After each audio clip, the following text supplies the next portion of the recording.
اراکین اسمبلی، اراکین بلدیہ، سننے والے بزرگوں، نوجوان ساتھیوں اور گھروں میں بیٹھ کر سننے والی میری پردہ نشین عزت مآب ماں اور بہنوں، حضرات، آج کا یہ جلسہ حالات حاضرہ کے عنوان سے منعقد کیا جا رہا ہے اور مجلس اتحاد المسلمین وقتاً فوقتاً آپ کے درمیان میں آتی ہے اور حالات کو رکھتی ہے، اور حالات صرف ریاست یا شہر کے نہیں رکھتی بلکہ سارے عالم کے حالات رکھتی ہے، ملک کے حالات رکھتی ہے، ریاست کے حالات رکھتی ہے اور پھر شہر کے حالات بھی رکھتی ہے، اور ان حالات کا کس طریقے سے مقابلہ کیا جائے ایک مکمل پروگرام، وہ پالیسی آپ کے سامنے رکھتی ہے۔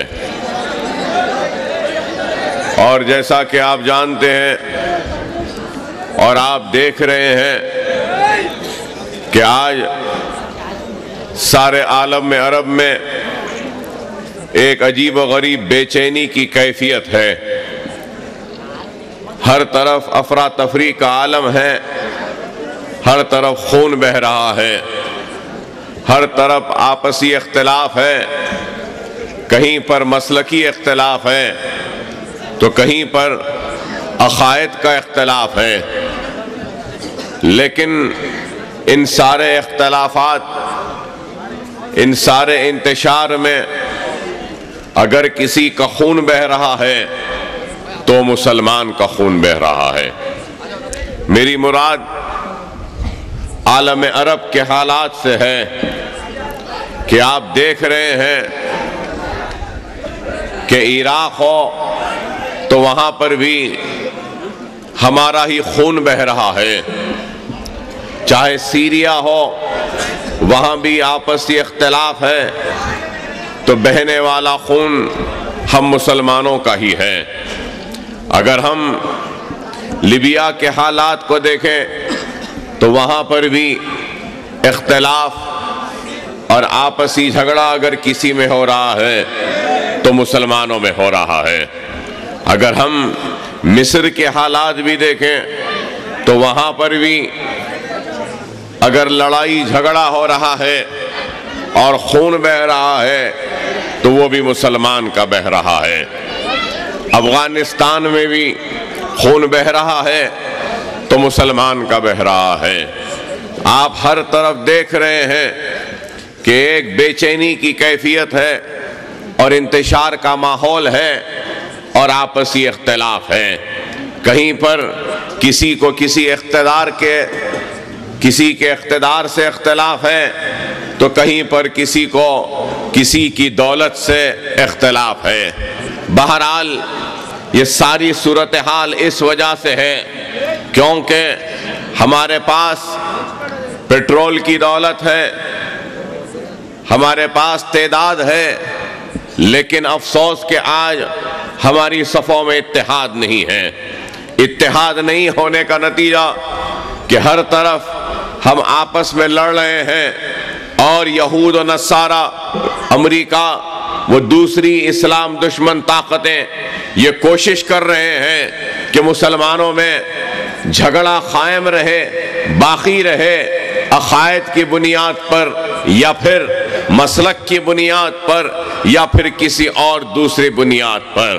آپ دیکھ رہے ہیں کہ عراق میں آج جو حملے ہو رہے ہیں تو عراق میں ایک طرف القاعدہ کی ایک فورس ہے تو دوسری طرف مہدی آرمی ہے، ایک طرف شیعہ ہے تو دوسری طرف سنی ہے۔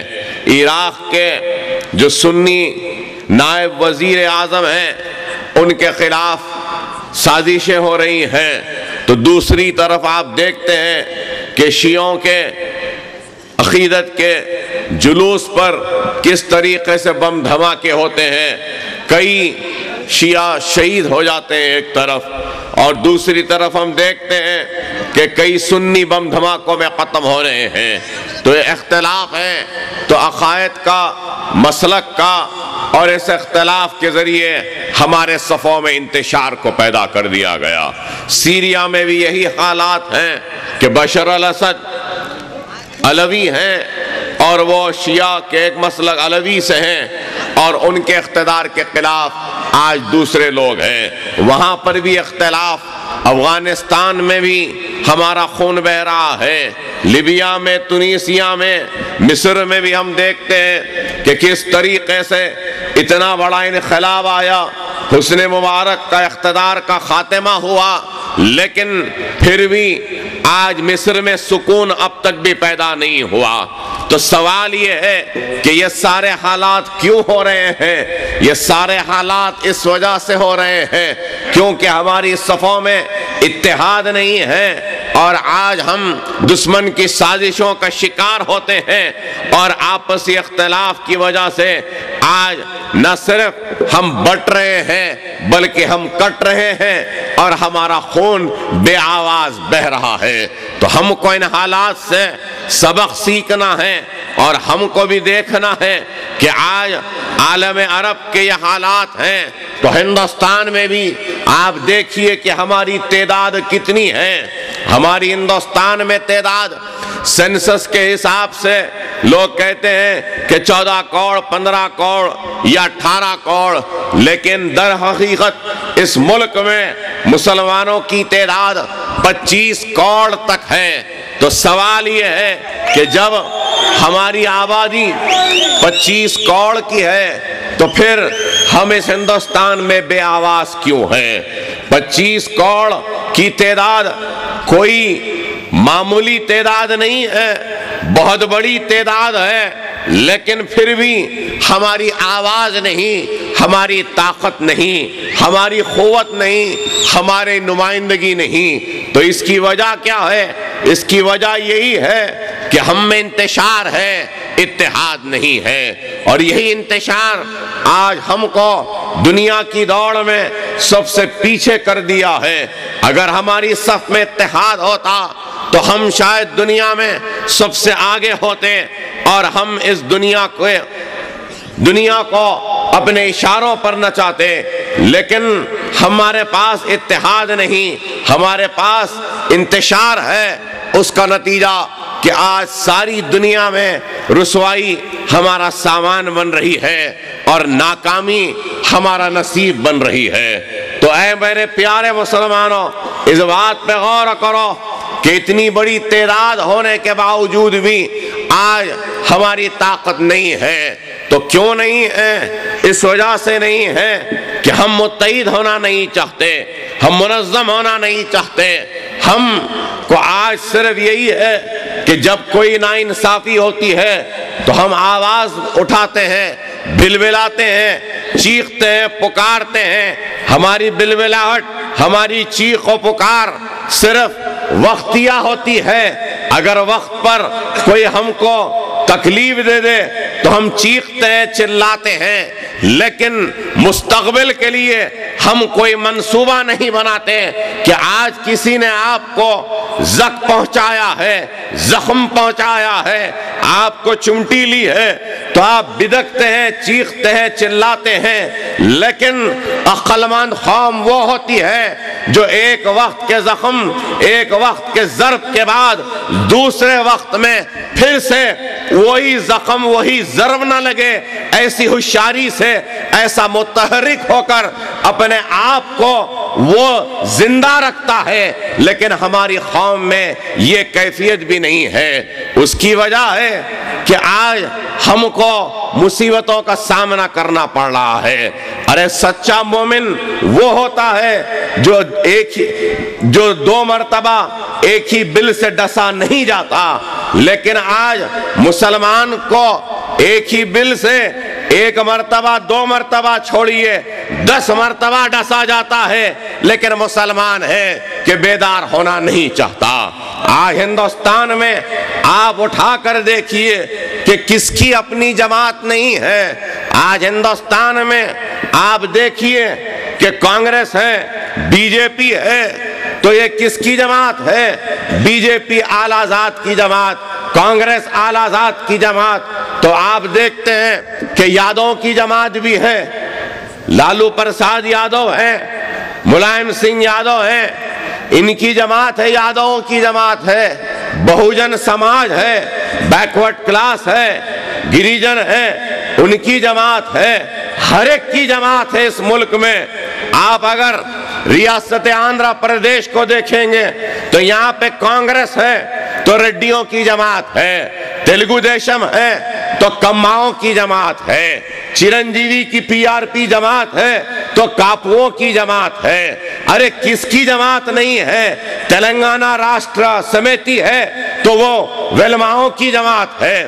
ارے یہاں پر بھی ہر ایک کی جماعت ہے، ہر کسی کی جماعت ہے، ریڈی کی ہے، راؤ کی ہے۔ اور آپ ہندوستان میں دیکھیں گے تو ہندوستان میں بھی ہر ایک کی جماعت ہے۔ آپ کے یہاں سے تھوڑا 250 کلومیٹر آگے بڑھ جائیں گے تو کرناٹک شروع ہو جاتا ہے۔ کرناٹک میں بھی آپ دیکھیں گے کہ لنگیات کی بھی جماعت ہے، پاٹلوں کی بھی جماعت ہے، سب کی جماعت ہے۔ ارے اس ملک میں اگر کسی کی جماعت نہیں ہے تو وہ 25 کروڑ مسلمان لا الہ الا اللہ محمد رسول اللہ کلمہ پڑھنے والوں کی جماعت نہیں ہے۔ 25 کروڑ مسلمان ہیں لیکن ان کی آواز نہیں، ان کی جماعت نہیں۔ آج یہ کیوں ہو رہا ہے؟ ہم کو غور و فکر کرنا ہے اس بات پہ۔ آج ہم بڑے فخر سے کہتے ہیں کہ ہماری تعداد اتنی زیادہ ہے، 25 کروڑ ہے، لیکن آپ بتاؤ کہ 25 کروڑ مسلمانوں کی آواز نہیں۔ آج ریاست آندھرا پردیش میں کتنے فیصد کاپو ہیں؟ تھوڑے سے کاپو ہیں، اور وہ کاپو کا لیڈر چرنجیوی اپنی پارٹی کو کانگریس میں ضم کرتا ہے۔ 16 ایم ایل اے ہیں، ایک بھی ایم پی نہیں ہے۔ ضم کرنے پر آج اس کاپو کے طبقے کے لوگوں کو کانگریس مرکز میں وزارت دینے کا اعلان کرتی ہے تو ریاست میں 2 وزیر دینے کا اعلان کرتی ہے۔ ارے آپ غور کرو، یہ ریاست کے صورتحال ہے تو مرکز میں کیا ہے؟ حالیہ عرصے میں اجیت سنگھ، لوک دل کی party Ajit Singh, U P کی پارٹی جس کے 5 ایم پیز ہیں، وہ پارٹی کانگریس کی حکومت یو پی اے میں شامل ہوتی ہے تو اجیت سنگھ کو 10 دن کے اندر وزارت ہوا بازی، ایروپلین کا جو ہوتا ہے منسٹری، اس کا وزیر بنا دیا جاتا ہے۔ ان کی تعداد کتنی ہے؟ ان کے چودھریوں کی تعداد کتنی ہے؟ پورے اتر پردیش میں 3.5 کروڑ چودھری ہیں، 3.5 کروڑ چودھری ہیں تو ان کے 5 ایم پیز ہیں، اور 5 ایم پیز ملتے ہیں تو ایک وزیر بن جاتا ہے۔ ارے آپ غور کرو، اتر پردیش میں آج الیکشن ہے تو مسلمانوں کی تعداد کتنی ہے؟ ارے 5 کروڑ کے اوپر مسلمان اتر پردیش میں ہیں، لیکن کیا مسلمانوں کے ایم پی ہیں؟ کیا ان کی جماعت ہے؟ نہیں ہے۔ ارے آپ غور کرو میرے پیارے مسلمانوں کہ آج ہم ہیں، ہم زندہ ہیں، ہماری آبادی ہے، لیکن ہماری قیادت نہیں، ہماری جماعت نہیں۔ ارے اس ملک میں کتنے فسادات ہوئے، کہاں کہاں فسادات نہیں ہوئے۔ اگر تاریخ ہندوستان کو اٹھا کر دیکھیں گے تو اس ملک میں 50,000 فسادات ہوئے۔ کون سا ملک کا چپا نہیں بچا جہاں پہ مسلمان کا خون نہیں بنا؟ آپ بتائیے، ہر چپے پہ مسلمان کا خون بہا، کبھی ملیح آباد میں مسلمان کا خون بہا، کبھی میرٹھ میں مسلمان کا خون بہا، کبھی لکھنؤ میں مسلمان کا خون بہا، کبھی رامپور میں مسلمان کا خون بہا، کبھی بہار میں مسلمان کا خون بہا، کبھی مدھیہ پردیش میں مسلمان کا خون بہا، کبھی بھیونڈی میں مسلمان کا خون بہا، کبھی بمبئی میں خون بہا، کبھی احمد آباد میں بہا۔ ارے ہندوستان کے ہر چپے چپے میں 50,000 فسادات کے ذریعے ہمارے خون کو بہایا گیا، ہم کو لوٹا گیا، ہم کو تباہ و برباد کیا گیا، لیکن پھر بھی ہم مسلمان اٹھ کر ایک مرکز سیاسی پہ جمع نہیں ہوئے۔ تو یہ افسوس کی بات نہیں تو پھر کیا ہے بتائیے، کہ ہم کو بار بار لوٹا گیا، ہم کو بار بار کاٹا گیا، ہم کو بار بار زخم دیا، لیکن پھر بھی ہم منظم نہیں ہوئے، متحد نہیں ہوئے۔ آپ بتائیے کہ منڈل کمیشن آیا اس ملک میں، منڈل کمیشن کے بعد ہندوستان کی سیاست، ہم کو بار بار لوٹا گیا، ہم کو بار بار کاٹا گیا، ہم کو بار بار زخم دیا، لیکن پھر بھی ہم منظم نہیں ہوئے، متحد نہیں ہوئے۔ آپ بتائیے کہ منڈل کمیشن آیا اس ملک میں، منڈل کمیشن کے بعد ہندوستان کی سیاست ایک نئی کروٹ لی۔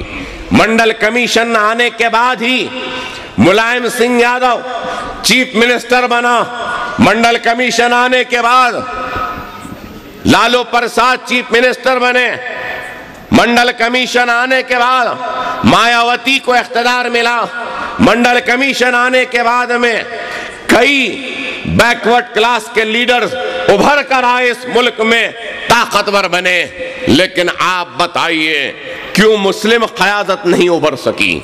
مسلم قیادت کیوں نہیں آئی؟ مسلمانوں کا اتحاد کیوں نہیں اٹھ سکا؟ آپ بتائیے کہ برسوں برس تک یو پی میں اعلیٰ ذات کے لوگ اقتدار پر تھے، منڈل کمیشن کے بعد نچلی ذات کے لوگ، پچھڑی ہوئی ذات کے لوگ اٹھ کر اقتدار کے کرسیوں تک آئے، لیکن مسلمان اس ملک میں آگے نہیں بڑھ سکا۔ آزادی سے لے کر آج تک اگر ہم اعداد و شمار کو دیکھیں گے تو ہماری نمائندگی کا تناسب گھٹتا ہی گیا اور گھٹتا ہی رہ رہا ہے۔ ایوان پارلیمنٹ میں پہلے کتنے مسلمان اراکین پارلیمنٹ تھے، آج کتنے ہیں؟ ہماری تعداد گھٹ رہی ہے۔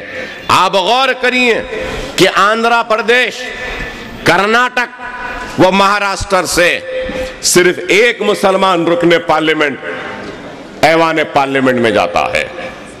کیا یہ افسوس کی بات نہیں؟ آپ غور کریے، کرناٹک سے کیا ایک بھی مسلمان ایم پی نہیں منتخب ہو سکتا؟ کیا مہاراشٹر سے نہیں ہو سکتا؟ کہیں سے نہیں، صرف ایک رکن پارلیمنٹ منتخب ہوا ان 3 ریاستوں سے، اور وہ حیدرآباد سے مجلس اتحاد المسلمین کے بیرسٹر اسدالدین اویسی۔ مہاراشٹر میں مسلمانوں کی آبادی کتنی ہے؟ 14% مسلمانوں کی آبادی ہے۔ کرناٹک میں مسلمانوں کی آبادی کتنی ہے؟ 11% آبادی ہے۔ آندھرا میں کتنی ہے؟ مسلمانوں کی آبادی 9% ہے۔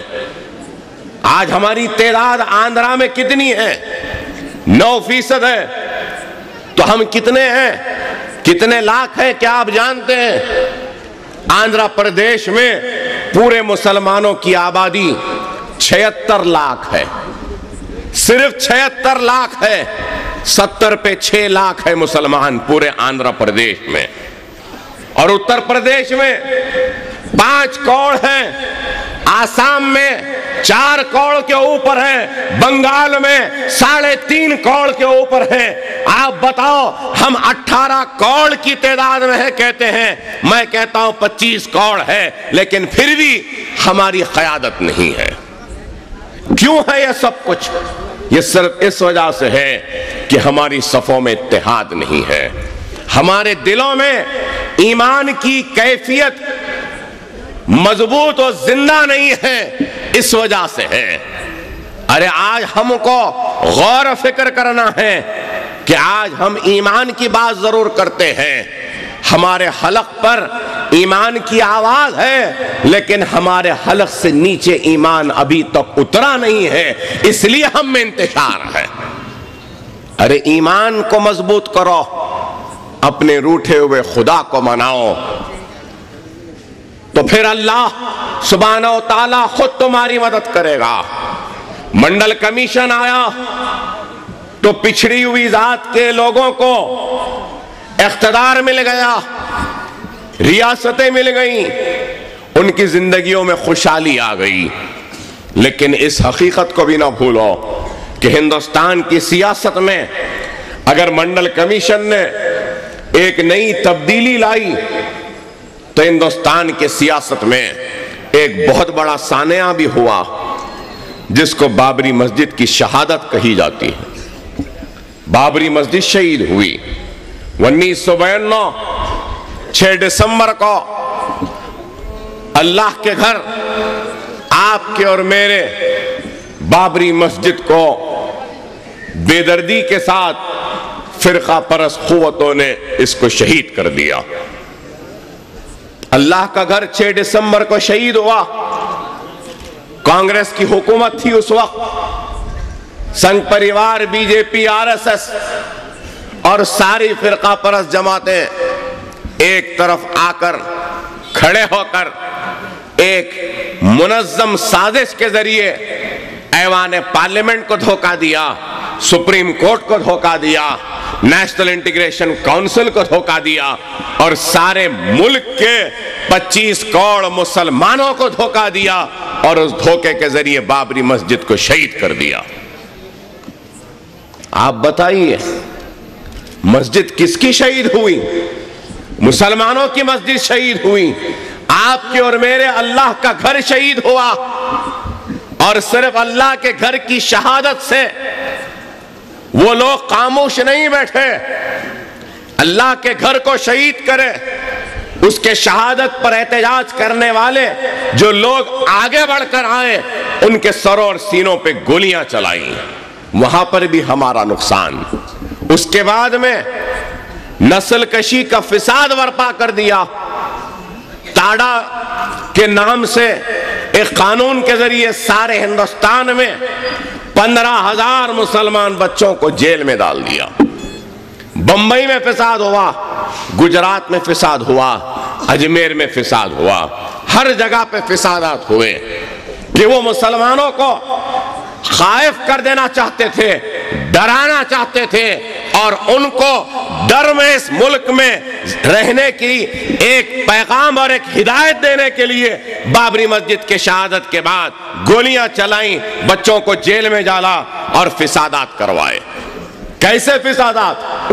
بمبئی کی تاریخ میں ایسے فسادات نہیں ہوئے کہ بستیاں تو جلیں عزتیں لٹیں، عصمتیں لٹیں، مسلمان ماں اور بہنوں کو برہنہ ننگا پریڈ کروا دیا گیا بازاروں میں، معصوم بچوں کے گلوں پہ چھریاں چلوا دی گئیں، ہماری بہنوں کی سہاگوں کو اجاڑ دیا گیا، یہ ساری تباہی بربادی ہوئی، اتنا سب کچھ ہوا۔ ارے غور کرو اے ایمان والو، اے زندہ مسلمانوں، غور کرو کہ بابری مسجد کی شہادت تمہارا نقصان، سروں اور سینوں پہ گولیاں تمہارے بچوں پہ چلیں، نسل کشی کا فساد تمہاری ماں اور بہنوں پہ ہوا، ٹاڈا میں بچے جیلوں میں تمہارے گئے۔ ارے 1 نہیں، 2 نہیں، 3 نہیں، 4 مرتبہ تم پر ظلم ہوا، زیادتی ہوئی، تباہ ہوئے، برباد ہوئے، لیکن پھر بھی تم اٹھ کر نہیں کھڑے رہے اپنے پیروں پہ۔ ارے آپ غور کرو، ایک طرف ہمارا اتنا نقصان ہوا، دوسری طرف ہم کو نقصان پہنچانے والے تھے۔ بی جے پی بابری مسجد کو شہید کرتی ہے، دلی کے تخت تک پہنچتی ہے، ہماری عزتوں کو لوٹتی ہے، دلی کے تخت پہ قریب اور پہنچتی ہے، ہمارے بستیوں کو جلاتی ہے تو دہلی کے تخت پہ اور آگے بڑھتی ہے، ہماری عصمتوں کو آبروؤں کو لوٹتی ہے، دہلی کے تخت پہ اور قریب جاتی ہے، ہمارے بچوں کے گلوں پہ چھریاں چلاتی ہے تو دہلی کے تخت کے اور قریب جاتی ہے۔ ارے یہ ہندوستان بابری مسجد کو شہید کرنے کا انعام دیتا ہے، بی جے پی کو ہماری عزت کو لوٹنے کا انعام دیتا ہے، ہماری آبرو کو لوٹنے کا انعام دیتا ہے، ہمارے گھروں کو جلانے کا انعام دیتا ہے، تو بی جے پی کو دلی کے تخت پہ بٹھا دیتا ہے اور ہندوستان کا وزیر اعظم واجپئی کو بنا دیتا ہے۔ انہوں نے تو ان کو انعام دیا ہماری مسجد کو شہید کرنے کا، انہوں نے انعام دیا ہمارے بستیوں کو جلانے کا، انہوں نے تو انعام دیا بی جے پی کو ہماری عزت کو لوٹنے کا۔ اے مسلمانوں، تم نے کیا کیا؟ میرا تم سے سوال ہے۔ اتنی تباہی و بربادی تمہاری ہوئی، تم کیا کرے بتاؤ؟ کچھ بھی نہیں کرے، کچھ بھی نہیں کرے۔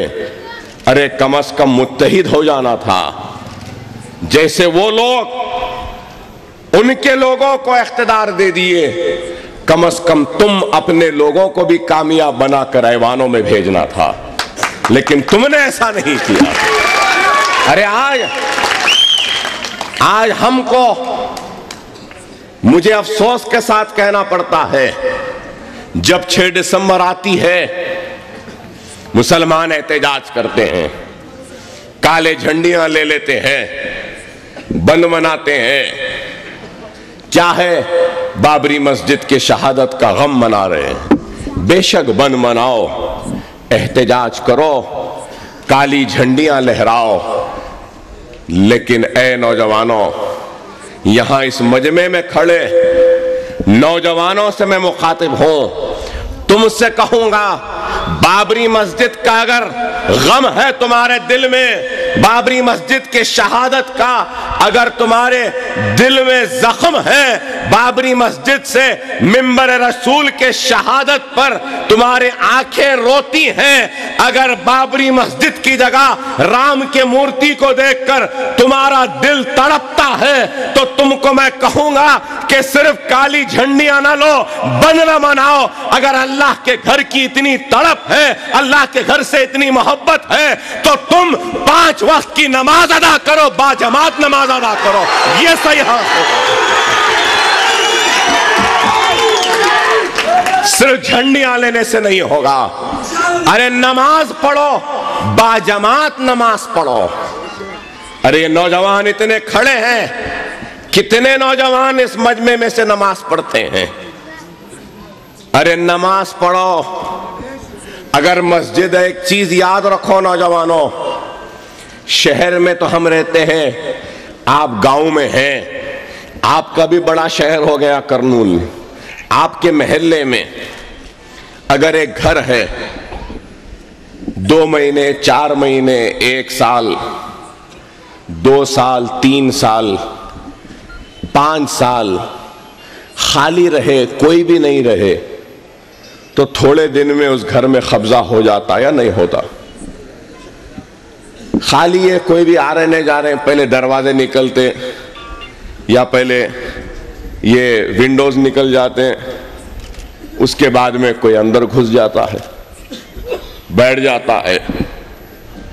تو پھر اس چیز کو کیوں نہیں سمجھتے کہ اگر تم اپنے مساجدوں کو ویران رکھو گے تو دشمن کی نظر تمہارے مسجد پہ پڑیں گی، اگر تمہاری مسجدیں آباد رہیں گی اور اس میں حی علی الصلاۃ حی علی الفلاح کی آواز گونجتی رہے گی اور ایمان والے مصلی صف بنا کر نماز پڑھیں گے، تو یاد رکھ لو، یاد رکھو، اگر ہمارے اللہ کے گھر میں نماز ہوتی رہے گی، حی علی الصلاۃ حی علی الفلاح کی آواز گونجے گی، تو کسی کی ماں نہیں جنی ہمارے مسجد پہ نظر اٹھا کر دیکھو۔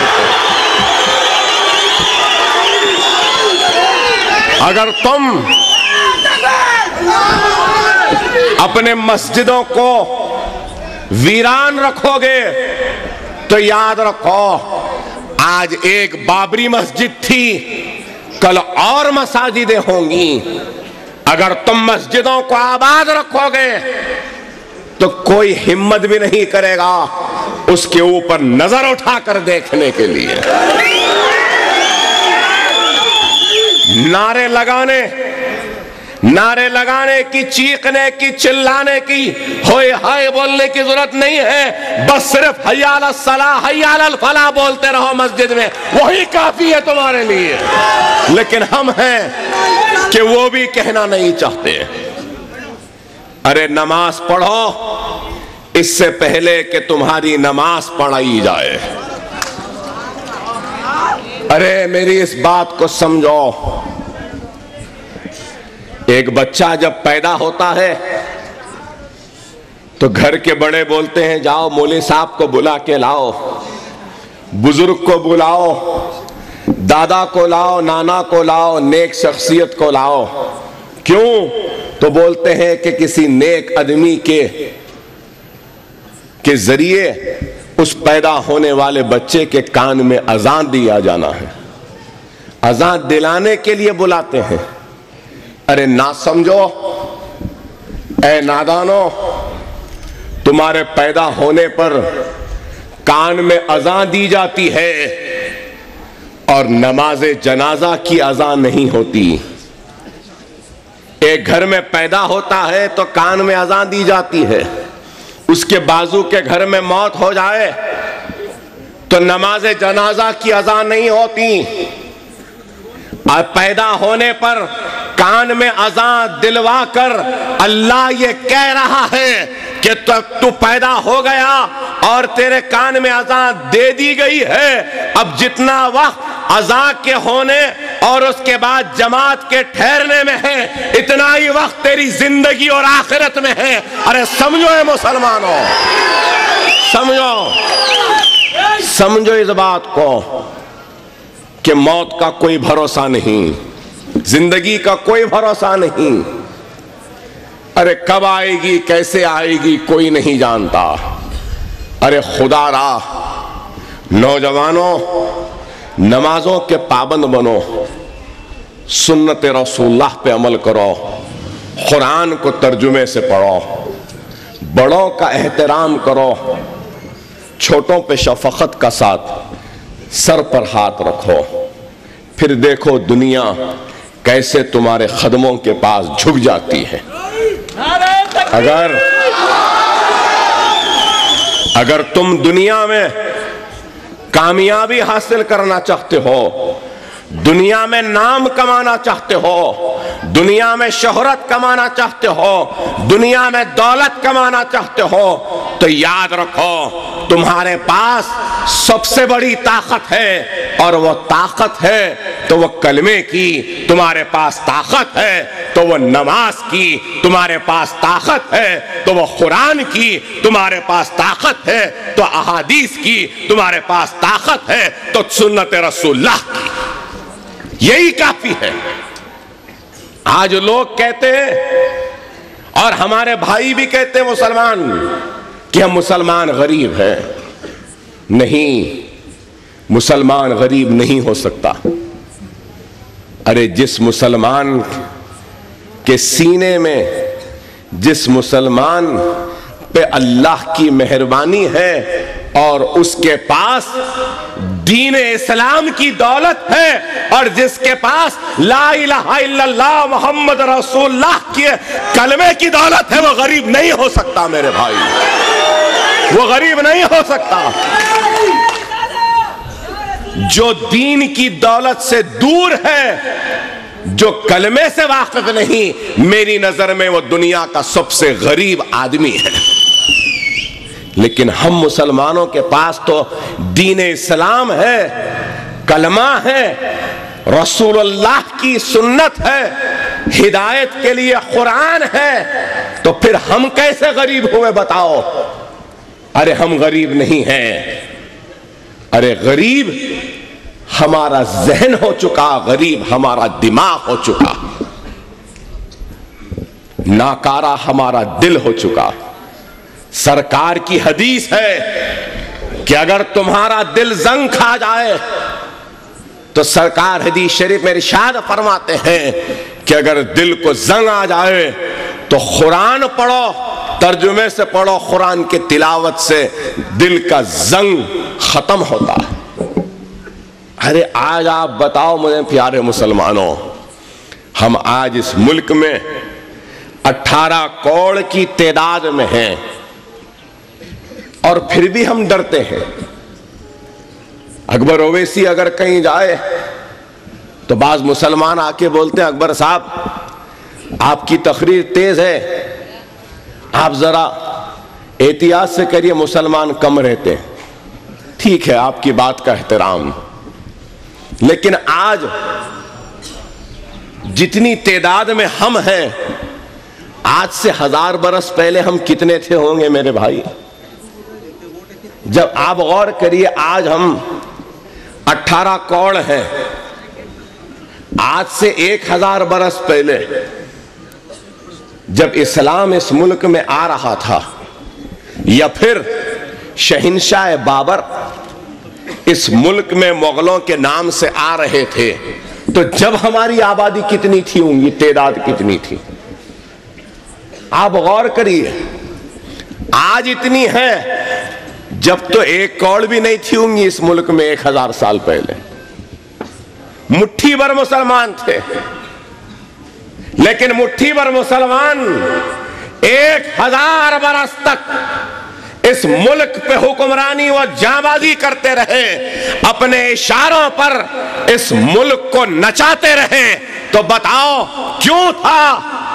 ارے 1000 برس پہلے ہماری تعداد کم تھی، لیکن پھر بھی ہمارے سروں پہ تاج تھا، بیٹھنے کو تخت تھا۔ ہم اس ملک پہ مغلوں کے نام پہ حکمرانی کرے، ہم اس ملک پہ ٹیپو سلطان کے نام پہ حکمرانی کرے، ہم اس ملک میں اورنگزیب رحمت اللہ علیہ کے نام پہ حکمرانی کرے، ہم اس ملک میں قطب شاہیوں کے نام پر حکمرانی کرے، ہم اس ملک میں نظام کے نام پہ حکمرانی کرے، ہم اس ملک میں قطب الدین ایبک کے نام پہ حکمرانی کرے، ہم اس ملک میں رضیہ سلطانہ کے نام پر حکمرانی کرے، ہم اس ملک میں 1000 برس تک حکمرانی کرتے رہے، شہنشاہ بابر سے لے کے اورنگزیب رحمت اللہ علیہ، وہ بہادر شاہ ظفر، وہ ٹیپو تک۔ تو کیوں؟ اس لیے کیونکہ شہنشاہ بابر سے لے کے اورنگزیب رحمت اللہ علیہ کا سر اللہ کی بارگاہ میں جھکتا تھا اور آج اللہ سے مانگتے تھے، اس لیے اللہ ان سروں کی حفاظت کرتا تھا اور ان ہاتھوں میں اقتدار کی طاقت دے دی۔ ارے اس حقیقت کو سمجھو، شہنشاہ بابر سے لے کے اورنگزیب رحمت اللہ علیہ تک ایمان زندہ تھا، ایمان کی طاقت تھی، ایمان کی قوت تھی، سر بارگاہ رب العزت میں جھکتے تھے۔ اس لیے اللہ ان سروں کے اوپر جگمگاتے ہوئے تاج پہنا دیا تھا، ان کو بیٹھنے کے لیے تخت نصیب کیا تھا۔ اور آج ہمارے پاس نہ تخت ہے، نہ تاج ہے، نہ حویلیاں ہیں، نہ محلات ہیں، نہ جاگیری ہے، نہ نوابی ہے، کچھ بھی نہیں ہے۔ تو یہ سب کچھ ختم کیوں ہوا؟ اس لیے ختم ہوا کیونکہ ہمارے دلوں سے ایمان ختم ہو چکا تھا۔ ارے ایمان کو زندہ رکھو، تعداد معنی نہیں رکھتی۔ نوجوانوں، جنگ بدر میں ہماری تعداد کتنی تھی؟ بدر کے میدان میں تعداد ہماری کتنی تھی، کافروں کی کتنی تھی؟ 100 کی تعداد تھی، کافروں کی 1000 کی تعداد تھی۔ پھر بھی اللہ نے جنگ بدر میں کامیابی دی۔ ایک صحابی نے آ کے سرکار سے کہا کہ محمد رسول اللہ، میں بھوکا ہوں، کیسے لڑوں؟ اتنا بھوکا ہوں کہ میرا پیٹ پیٹ کو لگ گیا۔ تو رسول اللہ صلی اللہ علیہ وسلم اپنا امامہ، اپنا کرتا ہٹا کے بتاتے ہیں کہ تمہارا پیٹ پیٹ کو لگ گیا ہے، دیکھو میرے اس پیٹ کو۔ تو محمد رسول اللہ کے پیٹ پر 1 نہیں 2 پتھر تھے، پتھر بنے ہوئے تھے۔ یہ عالم تھا بھوک کا، فاقہ کشی کا، لیکن پھر بھی میدان بدر میں کافروں کو شکست دیتے ہیں اور اسلام کی کامیابی ہوتی ہے۔ کیوں؟ کیونکہ ایمان مضبوط تھا اور اسلام کے لیے جان کی بازی لگانے کا جذبہ شہادت زندہ تھا، خوف خدا زندہ تھا، آخرت کی تڑپ تھی، شہادت نوش فرمانے کی حسرت تھی، اس لیے کامیابی ملی۔ صلاح الدین ایوبی، نوجوانوں نے شاید نام بھی سنا ہے یا نہیں معلوم۔ صلاح الدین ایوبی بزرگ جانتے ہوں گے کہ عالم اسلام کے بہت بڑے کامیاب حکمران کا نام صلاح الدین ایوبی تھا، جو عرب سے نکل کر یورپ کو تک فتح کر لیا تھا، یورپ اسپین تک، اسپین یورپ میں جو ہے روم تک چلا گیا تھا صلاح الدین ایوبی۔ ایسا بہادر سپاہی کہ اس سپاہی نے کئی برس کے بعد بیت المقدس کو صلیب کے ماننے والوں سے آزاد بھی کروایا تھا، فتح کی تھی بیت المقدس کو۔ ان کا نام صلاح الدین ایوبی۔ صلاح الدین ایوبی کے بارے میں مورخ لکھتا ہے کہ جب صلاح الدین ایوبی کی فوج کے لشکر کے کشتی کے جہاز سمندر کے ساحل پر آئے تو ساحل پر آنے کے بعد جب فوج اتری ان پانی کے جہازوں سے تو صلاح الدین ایوبی نے اپنے سپہ سالاروں کو حکم دیا تھا کہ سارے کشتیوں کو جہازوں کو جلا دو۔ جب فوج نے پوچھا کہ اے صلاح الدین ایوبی کیوں حکم دے رہے ہو تم ان جہازوں کو جلانے کا، تو صلاح الدین ایوبی کہتے ہیں کہ میں اپنی فوج کو یہ پیغام دینا چاہ رہا ہوں کہ تمہارے پاس دو چیزیں نہیں ہیں، تمہارے پاس ایک ہی چیز ہے۔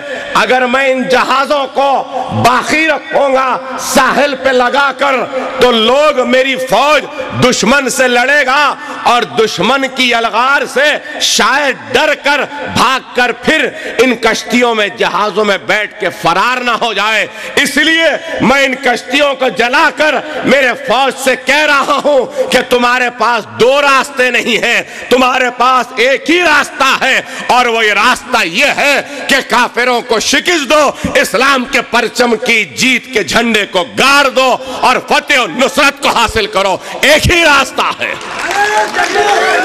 ارے یہ ایمان کی کیفیت تھی۔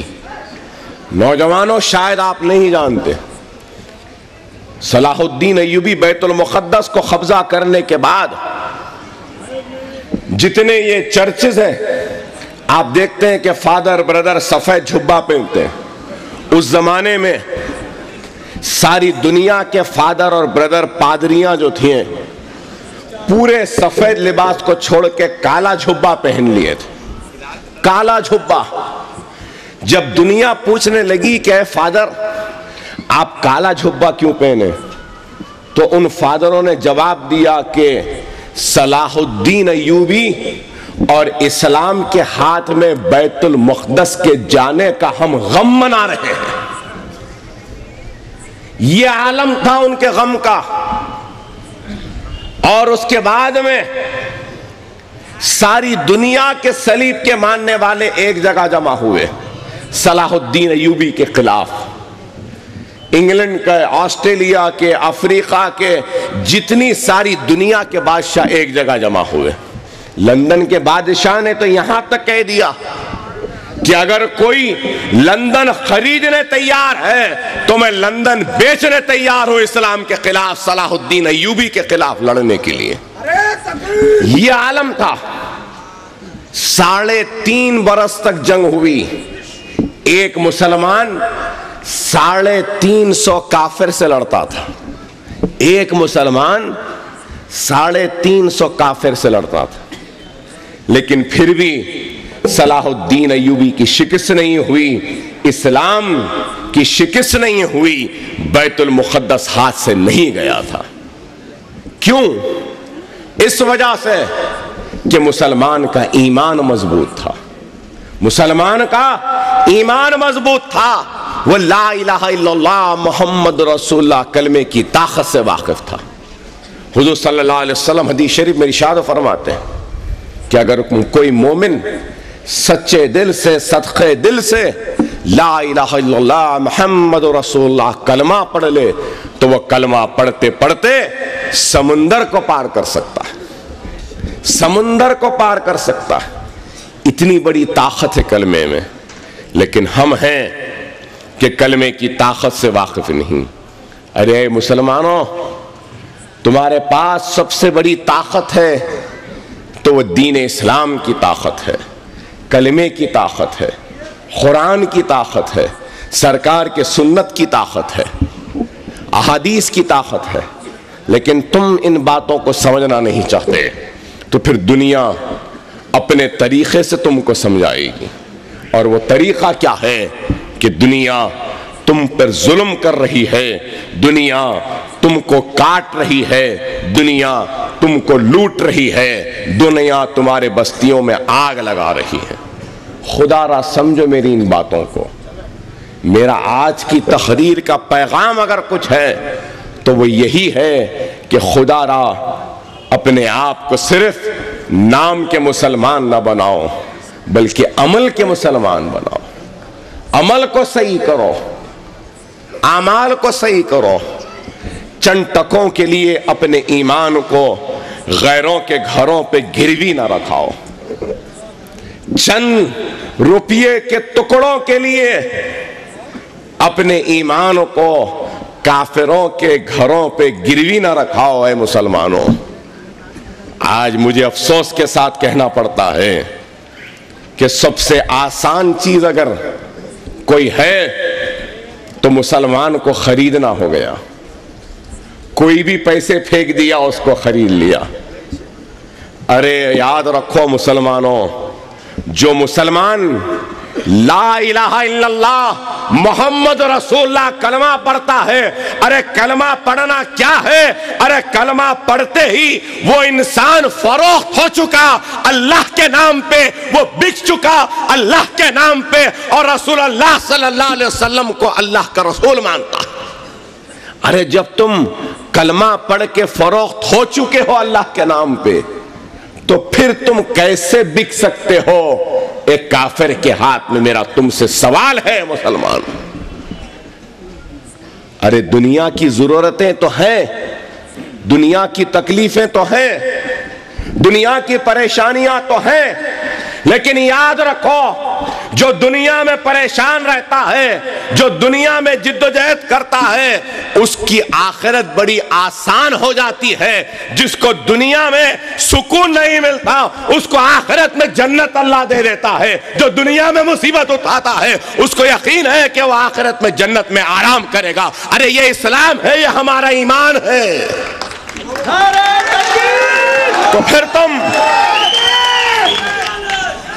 تو پھر تم دنیا کی اس پریشانی سے پریشان کیوں ہوتے ہو؟ ارے دنیا کیا ہے؟ سرکار حدیث شریف میں ارشاد فرماتے ہیں کہ اس انگلی کو، یہ انگلی، یہ چھوٹی انگلی کو سرکار ارشاد فرماتے ہیں کہ اس کو سمندر میں ڈباؤ، اس کو سمندر میں ڈباؤ، جتنی یہ انگلی بھیگے گی یہ تمہاری زندگی ہے اور وہ سمندر تمہاری آخرت ہے، سرکار نے کہا۔ تو یہ انگلی کے بھیگونے کی مانند زندگی کی فکر ہے تم کو، سمندر کے برابر آخرت کی فکر نہیں۔ اے نوجوانوں، ہم دعا مانگتے ہیں نا اللہ سے، ہماری بعض دعا قبول ہوتی ہے، بعض دعا قبول نہیں ہوتی۔ قبول نہیں ہوتے ہمارے لوگ ناراض ہو جاتے۔ ارے یاد رکھو، جب بندہ دعا مانگتا ہے اس کی دعا قبول نہیں ہوتی نا، تو اللہ سبحانہ و تعالی جتنی دعا قبول نہیں کر رہا ہے اس کے برابر کے اس کے بلاؤں کو دور کر دیتا ہے۔ اور اس کے بعد بھی جو دعا مانگتا ہے، جو دعا نہیں قبول ہوتی ہے، جتنی دعائیں نہیں قبول ہوتی ہیں اس کے برابر کے جنت کے دروازے کھول دیتا ہے اللہ۔ اس کے بعد بھی ایک انسان کے زندگی کے نیکیوں اور بدیوں کو ترازو میں تولا جاتا ہے کہ اے اللہ اس شخص نے فلاں وقت یہ دعا مانگی تھی، تو نے اس دعا کو قبول نہیں کیا۔ اے اللہ اس شخص نے اس وقت یہ دعا مانگی تھی، تو نے اس دعا کو قبول نہیں کیا۔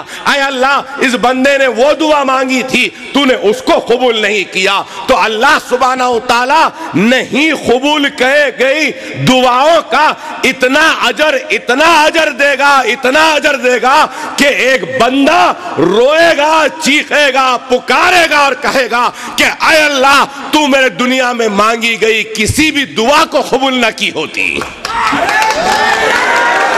اتنا اجر ملے گا، اتنا اجر ملے گا کہ بندہ پکارے گا، روئے گا، کہے گا کہ اے اللہ کاش تو میرے دنیا میں مانگی گئی کسی بھی دعا کو قبول نہ کیا ہوتا۔ ارے دعا مانگنا ہمارا کام ہے، دینا نہیں دینا اللہ کا کام ہے۔ اللہ کے فیصلے سے مایوس نہیں ہونا، اللہ کی رسی کو مضبوطی سے پکڑو۔ ارے تم کس کی امت ہو؟ محمد مصطفیٰ صلی اللہ علیہ وسلم کی امت ہو۔ سرکار کی امت کا مقام کیا؟ موسیٰ علیہ السلام نے دعا کی تھی کہ اے اللہ کاش تو مجھے امت محمدی بنا کے دنیا میں بھیجا ہوتا۔ موسیٰ نے دعا کی تو رسول اللہ کے وسیلے سے۔ ارے کیا ہمارا مقام ہے امت محمدی کا، پھر بھی ہم سمجھنا نہیں چاہتے۔ اے مسلمانوں اسلام کو سمجھو۔ اے نوجوانوں، یہاں کھڑے نوجوانوں سے کہوں گا کہ ماں باپ کا احترام کرو۔ نیکی کا پھڑا بھاری ہے، بدی کے پھڑے میں ایک بھی بدی نہیں ہے، نیکیاں ہی نیکیاں بھری ہیں۔ جانتے ہیں آپ کہ ایک لفظ پورے نیکیوں کو ختم کر دے گا اور بدیوں کا پھڑا بھاری ہو جائے گا۔ وہ کیا ہے؟ صرف ایک لفظ جو ماں باپ کو ادا ہوا وہ اف کا ہے۔ اف، ماں باپ کو اگر اف بھی بولیں گے، ہم کو بعض وقت ہماری والدہ یا والد کچھ بولتے ہیں تو ہم اف بول کے چلے جاتے ہیں، اف بول کے۔ ارے وہ اف بولنا تمہاری ساری نیکیوں کو ختم کر دے گا اور تمہاری آخرت کو تباہ کر دے گا اور تم کو جہنم کی آگ میں ڈال دے گا۔ ارے سمجھو اس بات کو، ماں باپ کا احترام کرو، بڑوں کا احترام کرو، چھوٹوں پہ شفقت کا ہاتھ رکھو، یتیموں کی مدد کرو، بیواؤں کی مدد کرو، غریبوں کی مدد کرو۔ ارے یہ دین اسلام ہے، یہ دین اسلام ہے۔ یتیم کا کیا مقام ہے جانتے ہو؟ رسول اللہ صلی اللہ علیہ وسلم کی عادت کہ جبھی بھی نماز کو جاتے تو ایک طرف امام حسن دوسری طرف امام حسین رضی اللہ تعالیٰ عنہ کو لے کے جاتے، دو طرف۔ ایک مرتبہ سرکار نماز عید کے لیے روانہ ہوئے، عیدگاہ کی گیٹ کے پاس کیا دیکھتے ہیں؟ ایک چھوٹا بچہ بیٹھا ہے، آنکھ سے آنسو جا رہے ہیں، رو رہا ہے۔ سرکار پوچھتے ہیں کہ معصوم تو کیوں رو رہا ہے؟ تو بچہ کہتا ہے اے محمد رسول اللہ صلی اللہ علیہ وسلم، میں یتیم ہوں، میرا کوئی نہیں ہے، مجھے تیار کرنے والا میرا کوئی نہیں ہے، مجھے خوشبو لگانے والا میرا کوئی نہیں ہے، نئے کپڑے سلا کے پہنانے والا میں یتیم ہوں۔ تو رسول اللہ صلی اللہ علیہ وسلم اس یتیم بچے کو لے کر اپنے گھر کو جاتے ہیں اور حضرت بی بی فاطمہ سے کہتے ہیں کہ اے فاطمہ اس لڑکے کو نہلاؤ، دھلاؤ، خوشبو لگاؤ اور نئے کپڑے حضرت حسن یا حسین کے ہیں تو پہنا دو۔ حضرت بی بی فاطمہ تعالیٰ عنہ اس معصوم یتیم لڑکے کو نہلاتی ہیں، پہناتی ہیں، آنکھ میں سرما لگاتی ہیں، خوشبو لگاتی ہیں اور امام حسن حسین کے نئے کپڑے پہناتی ہیں، اور رسول اللہ صلی اللہ علیہ وسلم آپ کے اور میرے آقا محمد رسول اللہ صلی اللہ علیہ وسلم وہ اپنی عادت کی طرح ایک طرف امام حسن ہے، دوسری طرف امام حسین ہے، ان کو لے کر روانہ ہوتے ہیں عیدگاہ کو. کیا جانتے ہیں کہ وہ یتیم لڑکا کہاں تھا؟ ادھر حسن تھے، ادھر حسین تھے، تو وہ یتیم لڑکا سرکار کے کھانوں کے اوپر تھا، عید کی نماز کو لے جا رہے تھے. ارے یہ اسلام ہے، ارے یہ اسلام ہے. ارے یاد رکھو، ہماری تباہی، ہماری بربادی کے قانون ان روڈوں پہ، ان چوراہوں پہ، ان میدانوں میں نہیں بنتے. مسلمانوں کے تباہی اور بربادی کے قانون ایوانوں میں بنتے ہیں، اسمبلی میں بنتے ہیں، پارلیمنٹ میں بنتے ہیں، بلدیہ میں بنتے ہیں. اگر تمہارے نمائندے ایوانوں میں ہوں گے تو تمہارے خلاف بننے والے قانون کو وہ روک سکیں گے. اگر نہیں تو پھر ہم ان بازاروں میں چیختے رہیں گے، چلاتے رہیں گے، اور چیخیں گے اور چلائیں گے، تو پھر ہماری آواز دور تک جائے گی، ختم ہو جائے گی. اگر میں اور چیخوں اور چلاؤں تو شاید اور دور تک چلی جائے، اور اگر چیخوں اور چلاؤں تو آپ اور زیادہ نعرے لگائیں گے، اور چیخوں اور چلاؤں تو شاید حلق میں سے خون نکلے گا، اور جذباتی تقریر کروں گا تو پولیس والوں کی بے چین گولیاں ہمارے سینوں میں داغ دی جائے گی، اور ہمارے خون کے سیاہی سے ہماری تباہی و بربادی کے قانون بنتے رہیں گے ایوانوں میں، اور ہم بازاروں میں، چوراہوں پہ، میدانوں میں مرتے رہیں گے، کٹتے رہیں گے. لیکن یاد رکھو، اکبر اویسی یہاں چیخ رہا ہے تو اس چیخ کی اتنی آواز ہے. اگر یہی چیخ، آپ غور کرو، میں یہاں چیختا ہوں تو اتنی آواز ہے، اگر یہی آواز ایوان اسمبلی میں گونجتی ہے تو کتنی آوازیں چیخیں گی، پکاریں گی. سارے آندھرا سے نعرے تکبیر اللہ اکبر کی آواز آئے گی. یہی فرق ہے. اس لیے ہمارے نمائندوں کی ایوانوں میں ہونا لازمی ضروری ہے. آج ہندوستان کی پارلیمنٹ میں ہم بے آواز ہیں. آپ بتائیے، یو پی کا الیکشن آ گیا، مسلمانوں کو رجھانے کے لیے، خوش کرنے کے لیے اعلانات ہو گئے، ریزرویشن دے دیں گے. 4.5% ریزرویشن کا اعلان ہوا. 4.5% کیوں؟ سچر کمیٹی کیا کہہ رہی ہے؟ رنگناتھ مشرا کمیٹی کیا کہہ رہی ہے؟ گوپال سنگھ کمیٹی آپ بنائے تھے، وہ کیا کہی؟ ارے یہ کہہ رہے ہیں کہ مسلمانوں کو 10% دینا چاہیے. 4% سے کیا ہوگا؟ لیکن آپ دیکھو، یہ دیے 4%. آندھرا پردیش کی ہائی کورٹ میں کوئی مقدمہ ڈالا اور اس پر بھی اسٹے لگ گیا. آپ غور کرو بھائی، مسلمان جو یہ ٹی جی وینکٹیش کے گھر پہ جاتے ہیں، ارے میں نادانوں، یہ ٹی جی وینکٹیش سے بڑا فرقہ پرست کوئی بھی نہیں ہے. میں کہہ رہا ہوں یہ بات. اس کا مقصد ہے کہ جگہ جگہ مندر کو بنائیں. یہ اتنا زہر ہے. توگاڑیا کا جلسہ کرانے والا کون تھا؟ کیا یہ نہیں تھا؟ کیا وشو ہندو پریشد کو پیسہ دینے والا کہ یہ نہیں تھا؟ ارے یہی Vishwa Hindu Parishad, R S S, B J P کے لوگ آندھرا پردیش کی ہائی کورٹ میں مسلمان ریزرویشن جو مرکزی حکومت دی اس کے خلاف جا کے اسٹے لے کر آئے. ان کو بھی پیسہ دینے والے کا نام یہ ٹی جی وینکٹیش ہے. آپ نہیں جانتے. یہ ایسے لوگ ہیں، یہ ایسے لوگ ہیں. آپ بتاؤ کہ ہم سمجھتے ہیں کہ کانگریس بڑی اچھی جماعت ہے. ارے بھائی، یہ کانگریس کی تاریخ بھی مسلمان کے خون کے دھبوں سے بھری پڑی ہے.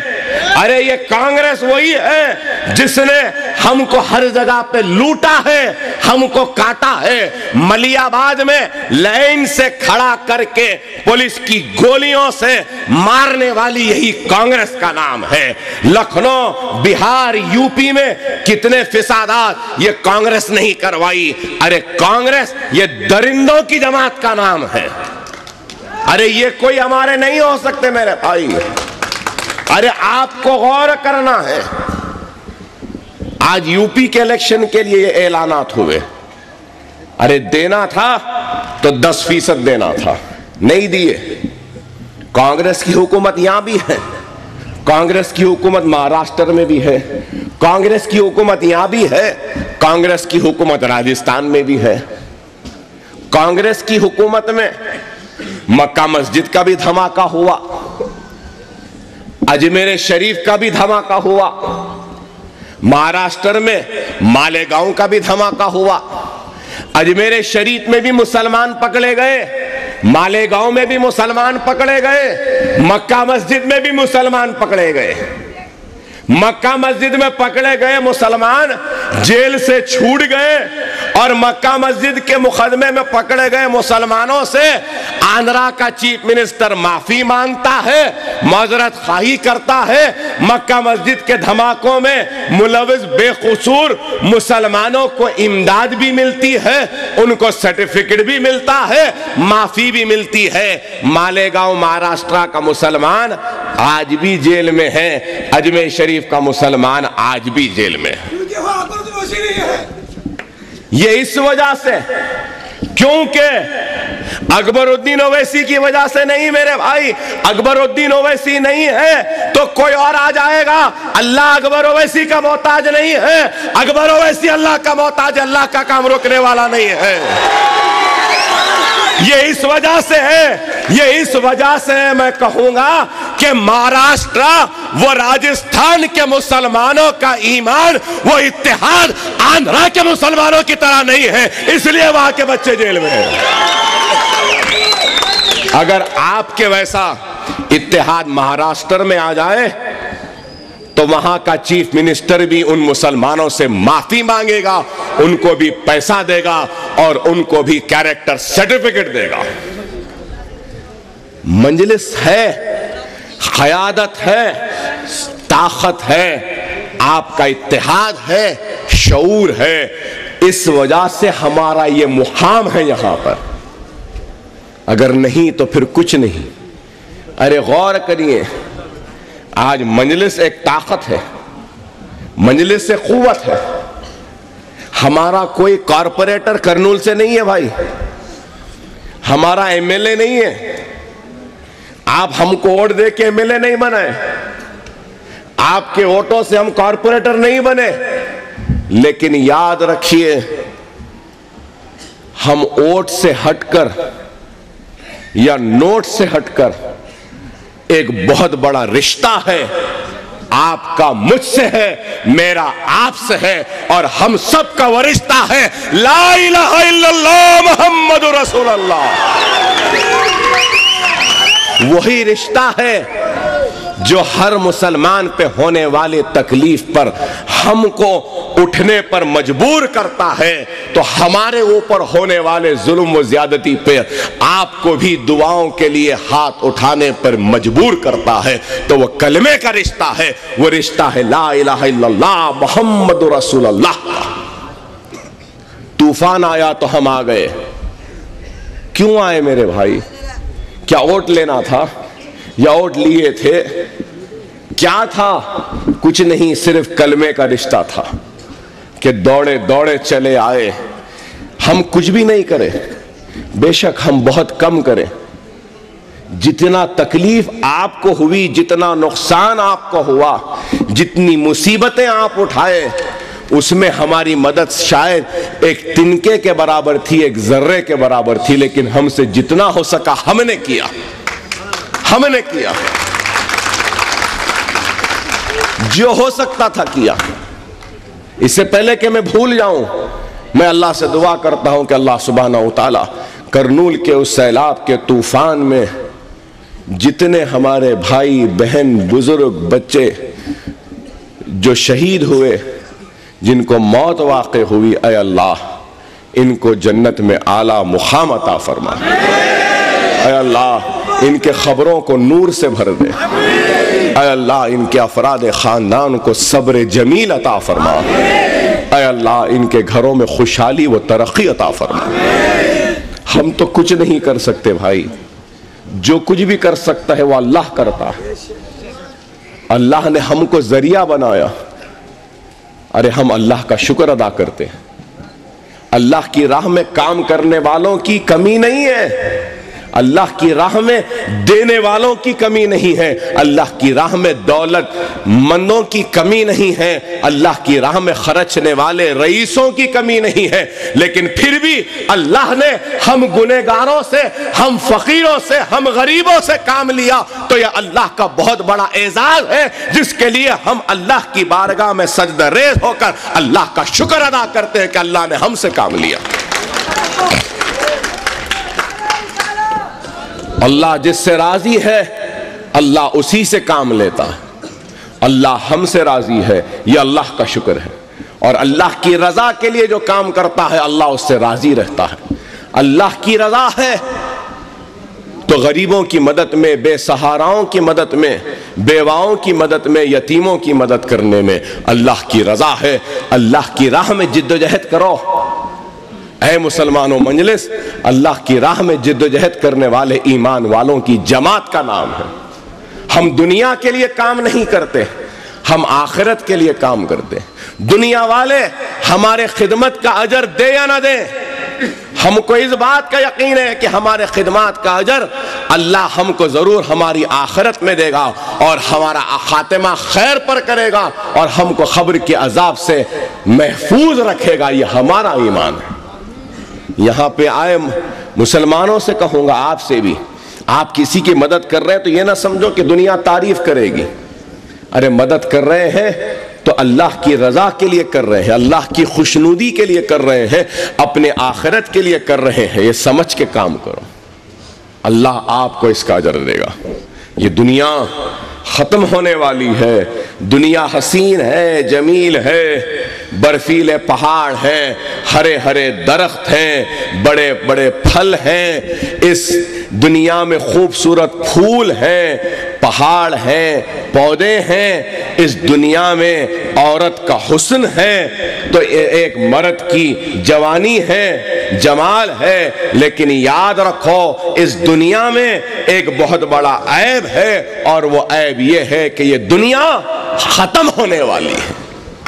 خدا را ختم ہونے والی دنیا کے پیچھے نہ دوڑو، آخرت کی فکر کرو۔ مجلس ہر وقت کام کرتی رہی۔ آج آندھرا پردیش کا بجٹ 302 کروڑ روپے ہے، آج سے 8 سال پہلے کتنا تھا؟ 36 کروڑ تھا۔ 36 کروڑ سے 300 کروڑ تک بجٹ آیا۔ کیسے آیا؟ کس کی وجہ سے آیا؟ ارے مسلمانوں کی جماعت مجلس اتحاد المسلمین کی وجہ سے آیا۔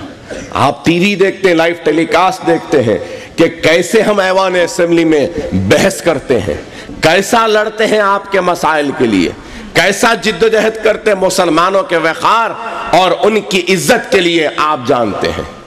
ہم ایوان میں لڑتے ہیں، اس کا نتیجہ ہے کہ آج 302 کروڑ ہے تو 260 کروڑ روپیہ صرف مسلمان بچوں کی تعلیمی اسکالرشپ پہ جاتا ہے۔ آپ بتائیے، ایک غریب کا بچہ ڈاکٹر بننے کا خواب دیکھتا تھا، ایک ٹیلر کا بچہ خواب دیکھتا تھا اپنے بچے کو انجینئر بنانے کا، ایک غریب رکشے والا اپنے بچے کو گورنمنٹ کہ دواخانوں میں کام کرنے کا خواب دیکھتا تھا، پڑھانے کا خواب دیکھتا تھا۔ ارے مجلس کی وجہ سے آج ایک رکشے والے کا، ایک بنڈی والے کا، ایک پنچر جوڑنے والے کا، ایک غریب گھر کا بچہ صرف خواب نہیں دیکھتا بلکہ وہ حقیقت میں ڈاکٹر بن سکتا ہے، انجینئر بن سکتا ہے، کیونکہ وہ میرٹ میں آتا ہے تو صرف داخلہ لیتا ہے، اس کی ساری فیس حکومت ادا کرتی ہے۔ 280 کروڑ روپیہ سالانہ فیس مائنورٹیز کی جاتی ہے، یہ حکومت کی طرف سے تو مجلس اتحاد المسلمین کی نمائندگی کی طرف سے جاتی ہے۔ ارے اسمبلی میں مجھے یاد ہے کہ میں کیسے لڑا راجشیکھر ریڈی جب تھے۔ میں راجشیکھر ریڈی کو یہاں تک بولا کہ ریڈی صاحب آپ میں اور موڈی میں کوئی فرق نہیں دکھ رہا ہے۔ راجشیکھر ریڈی اٹھ کر بولے اکبر صاحب اتنے سخت ریمارک، میں موڈی؟ بولا اگر آپ موڈی نہیں ہیں تو بتاؤ ایک بی سی کو 30,000 کی اسکالرشپ اور مسلمان کو 30 روپے کی، کیا یہ انصاف ہے؟ ہمارے کو 30 روپے 300 روپے اور ان کو 30,000 روپے 3 لاکھ روپے، یہ انصاف ہے مسلمانوں کے ساتھ؟ بولے اکبر صاحب میں وعدہ کر رہا ہوں آپ سے۔ میں نے کہا وعدہ نہیں، اعلان کرو کہ ان کے برابر ہم کو بھی اسکالرشپ دیں گے۔ تو میں جب کہوں گا کہ ریڈی ریڈی ہے، موڈی موڈی ہے اور راجشیکھر ریڈی تم راجشیکھر ریڈی ہے، تو اسی وقت راجشیکھر ریڈی اٹھے اور بولے کہ میں اس ایوان اسمبلی میں اعلان کرتا ہوں کہ مسلمانوں کو بھی ایس سی ایس ٹی اور بی سی کے برابر کی اسکالرشپ دی جائے گی۔ جب کا دن ہے اور آج کا دن ہے، ان کے برابر کی اسکالرشپ۔ ارے ہم لڑ کر لائے، مکہ مسجد کے دھماکوں میں مسلمانوں سے معافی ہندوستان میں کسی چیف منسٹر نے نہیں مانگی، ہم مانگنے لگائے۔ کیسی بحث ہوئی تھی دیکھنے والے دیکھے ہوں گے ٹی وی پر، کتنی دیر تک لڑتا رہا میں اور میرے اراکین اسمبلی۔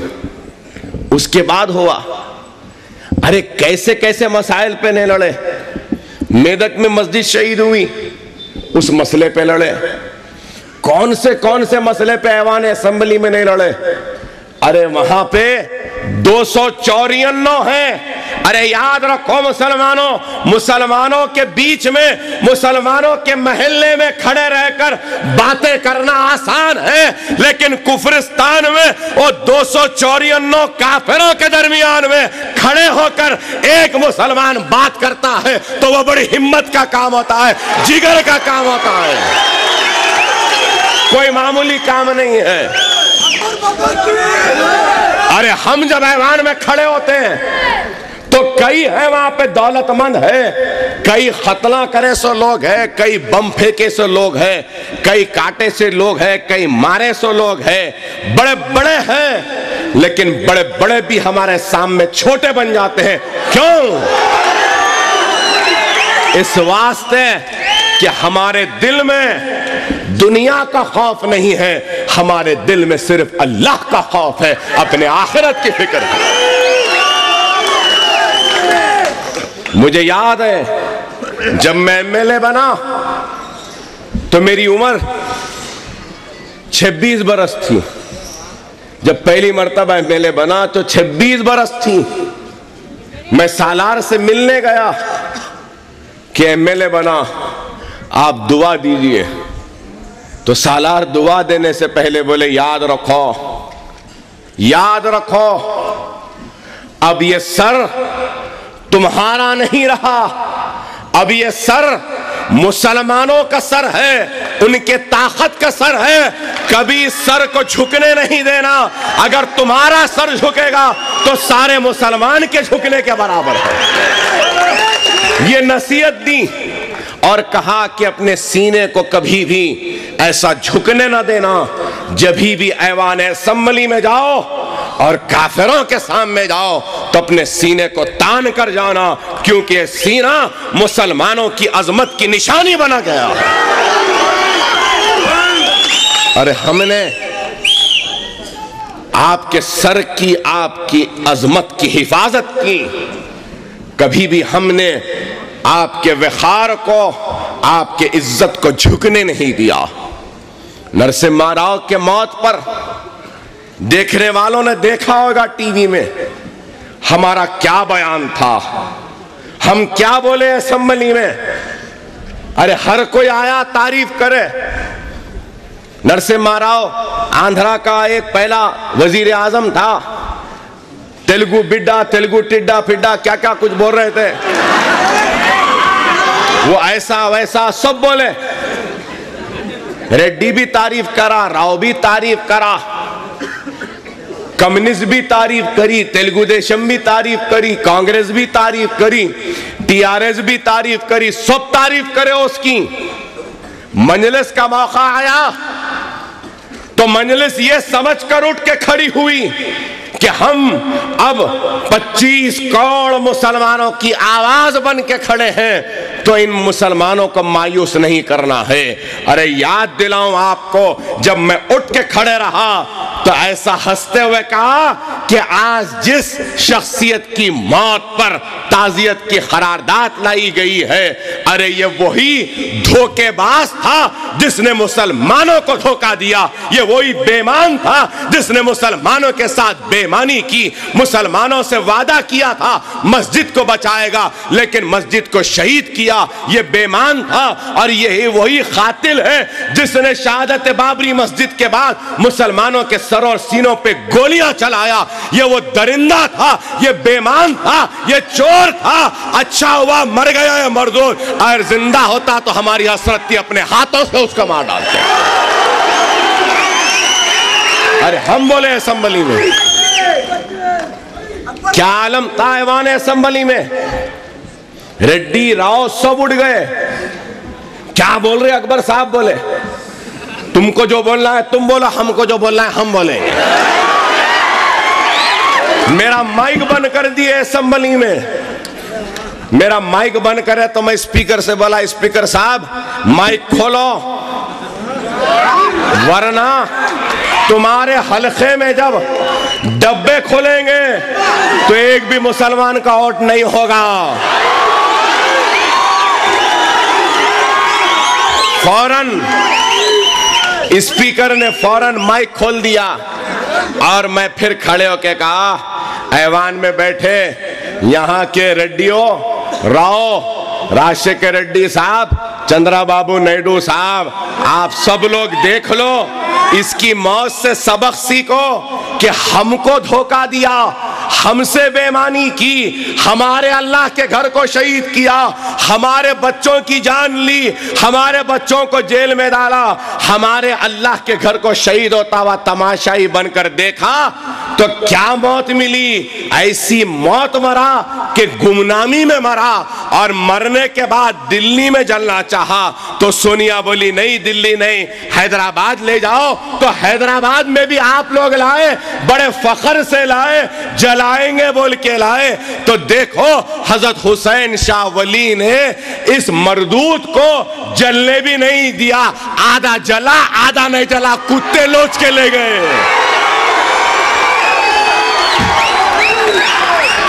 اگر تم بھی ہم کو دھوکہ دیں گے تو تم بھی مرنے کے بعد ایسی مرو گے، ایسی جلو گے، تمہاری لاشوں کو بھی کتے لوچ کے لے جائیں گے. ہم کو یہ بات ہم کہتے ہوئے پھر ایوان سے یہ بول کر نکل گئے کہ ہم کو کوئی افسوس نہیں ہے یا مردود کے مرنے پہ، اچھا ہوا مر گیا، ہم اسمبلی سے واک آؤٹ کر رہے ہیں بول کے نکل گئے. آندھرا تلنگانہ کا مسئلہ آیا، سب جنے نہیں بول رہے. کانگریس کے تلنگانہ والے بول رہے ہیں تلنگانہ، آندھرا رائل سیما والے بول رہے ہیں آندھرا پردیش. بابو کی آدھی پارٹی بول رہی تلنگانہ، آدھی بول رہی آندھرا.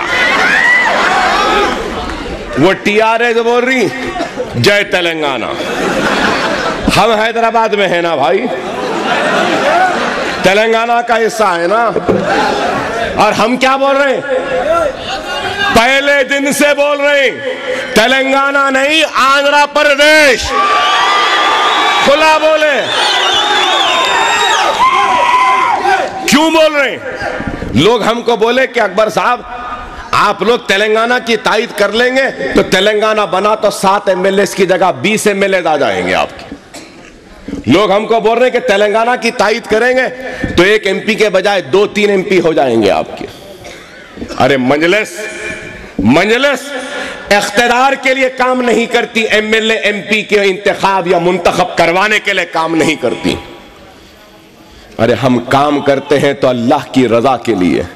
تلنگانہ میں 10-20 ایم ایل اے کی سیٹاں، ایم پی کے سیٹ لے کے ہم چلے جائیں گے، اور پھر یہ رائل سیما و آندھرا کے مسلمانوں کو کیا ان ریڈیو راؤ کے رحم و کرم پہ چھوڑ دیں گے؟ کیا ہم بے شک ان کے ووٹ سے ایم ایل اے نہیں بنتے، لیکن یاد رکھو کرنول والوں، تم یہ نہیں سمجھ رہا کہ تمہارا ایم ایل اے نہیں ہے۔ اکبر الدین اویسی اگر حیدرآباد میں اگر چندرائن گٹے کے مسلمانوں کے ووٹوں سے ایم ایل اے بنا ہے تو صرف ووٹوں سے ایم ایل اے بننے والا ہے، ایم ایل اے نہیں ہوں میں۔ چندرائن گٹے والوں نے اگر مجھے ووٹ دیا ہے تو آندھرا، رائل سیما، وہ تلنگانہ کے گاؤں والوں نے، کرنول والوں نے، وجے واڑا والوں نے، عادل آباد والوں نے، ہندو پور والوں نے، کریم نگر والوں نے، وہ مسلمان جو مجھے ووٹ نہیں دے سکتا تھا، اس نے ووٹ سے بڑھ کر میری کامیابی کے لیے جان نماز بٹھا کر اللہ کی بارگاہ میں دعا کی ہے۔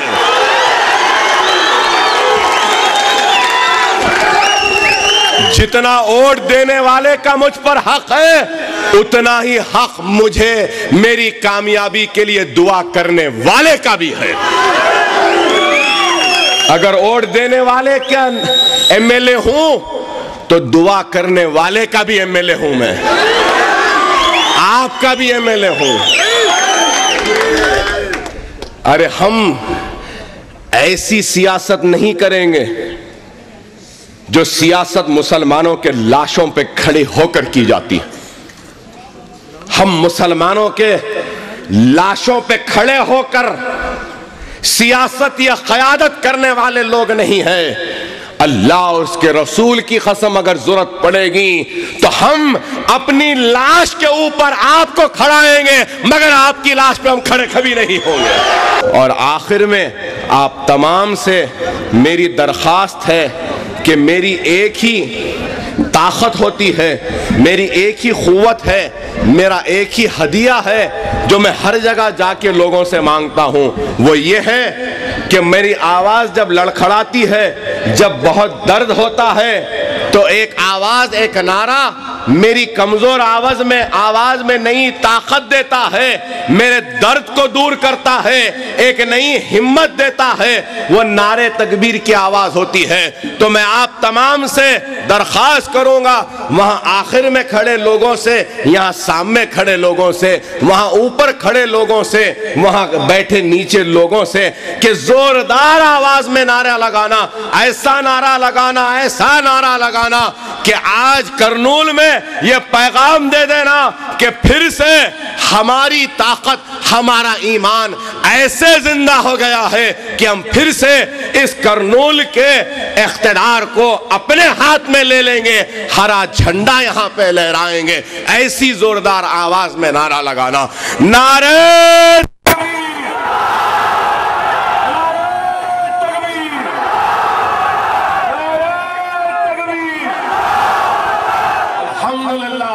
فتح نصرت ضرور ہمارے قدموں کو چومے گی۔ وآخر دعوانا الحمدللہ۔